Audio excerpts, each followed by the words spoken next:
ময়মনসিংহ গীতিকা কাজল রেখা অবলম্বনে নির্মিত সিনেমা কাজল রেখা মুক্তি পেয়েছিল গত রোজারিতে। ৪০০ বছরের পুরনো এই গল্পটিকে পর্দায় ফুটিয়ে তুলেছেন নির্মাতা গিয়াসউদ্দিন সেলিম। মুক্তির পর থেকেই প্রশংসা পাচ্ছিল সিনেমাটি।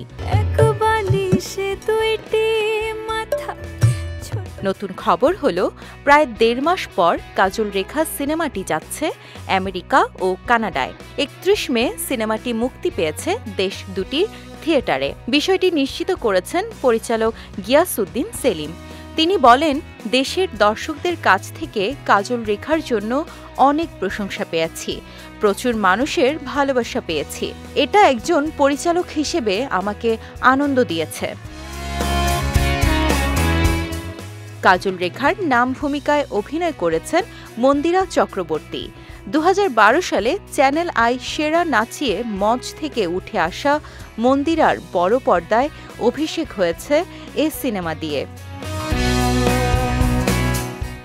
এ সিনেমায় কঙ্কন দাসীর চরিত্রে অভিনয় করেছেন রাফিয়াত রশিদ মিথিলা। সিনেমায় রাজা হয়েছেন পরাণ ও হাওয়া চলচ্চিত্র দিয়ে পরিচিতি পাওয়া অভিনেতা শরীফুল রাজ।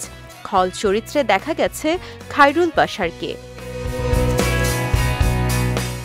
প্রথম সপ্তাহে সিনেমাটি চলবে কানাডার ৮ ও যুক্তরাষ্ট্রের ১৭টি প্রেক্ষাগৃহে। দেখা যাবে কাজল রেখা সিনেমাটি। ওয়ালটন ফ্রিজ কিনে অনেকের মতো আপনিও হয়ে যেতে পারেন মিলেনিয়াল। সেরা পণ্যের সেরা অফার। হলিউড ও বলিউডের সিনেমার চাপে প্রথম সপ্তাহে সীমিত থিয়েটারে মুক্তি পেলেও পরবর্তী সপ্তাহগুলোতে আরও থিয়েটার যোগ হতে পারে বলে আশা প্রকাশ করেছেন আন্তর্জাতিক পরিবেশক স্বপ্ন স্কেয়ার ক্রোয়ের প্রেসিডেন্ট মোহাম্মদ অলিউল্লাহ সচিব।